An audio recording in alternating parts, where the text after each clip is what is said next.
All over the world, numerous amounts of crimes happen in seconds. Some willingly partaking and some unknowingly. But we will never stop spreading the word until the criminals are captured.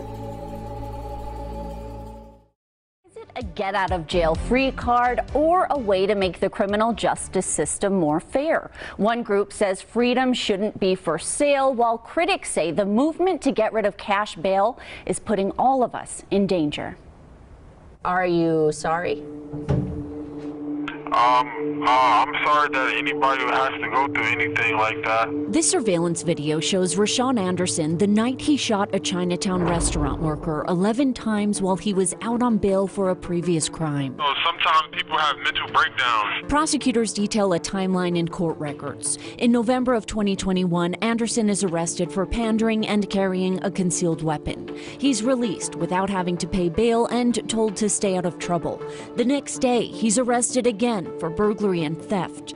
The Bail Project, a nonprofit, posts $3,000 bond. 6 days later, Anderson opens fire on Wang. It's an absolute tragedy, and the Bail Project, myself speaking for the Bail Project, found it absolutely shocking. In January, we spoke with the Bail Project Regional Director Cameron Pipe. Did the Bail Project find any red flags to indicate perhaps he wasn't the right candidate to help out? Every single decision that we make at the Bail Project goes through the same exact thorough review. In September, the victim, Chengyan Wang. So this one right here is kind of tricky because this is a case where a man, I guess, down on his luck, I don't know what he was thinking.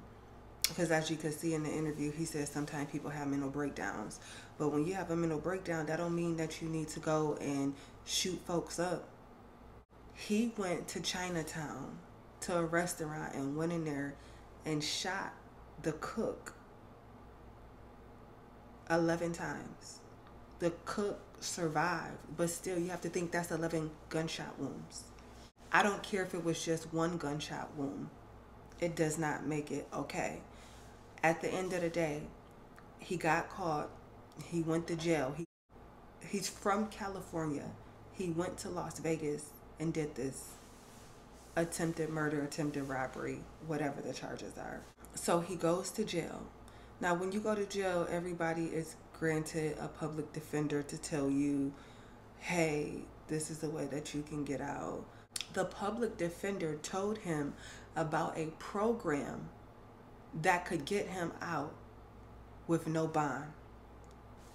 So I don't care if you a murderer. I don't care if you, whatever you in there for, from the simplest to the highest.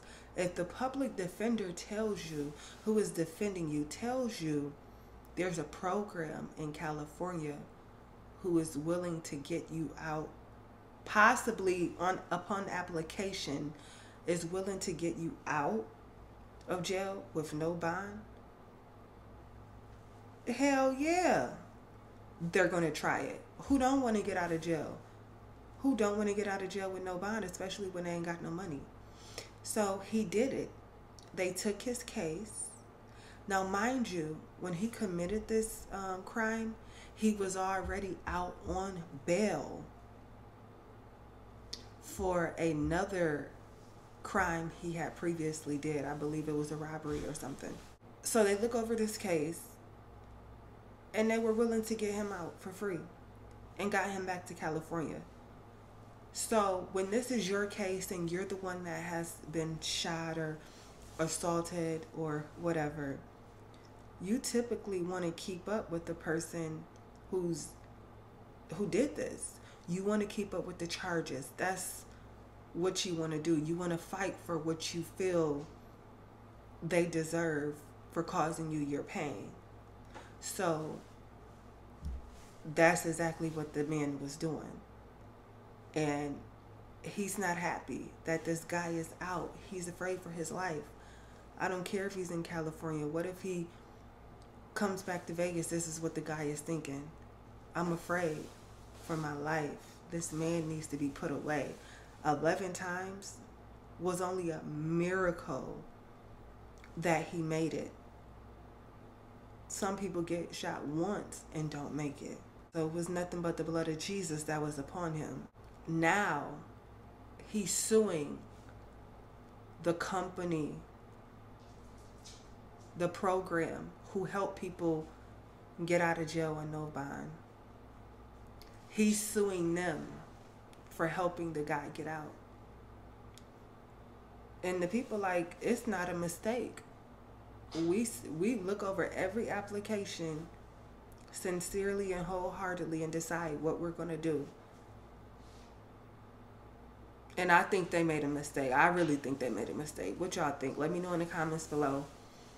I feel like he might have a good case here. I feel like he might win it. So anyway, let me know in the comments below what y'all think. Until next time on Crime Stories with Nina.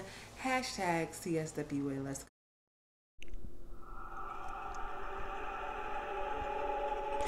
As we continue to pray for the healing of this nation and let God rule and reign, we won't stop fighting, because most of all, we want justice.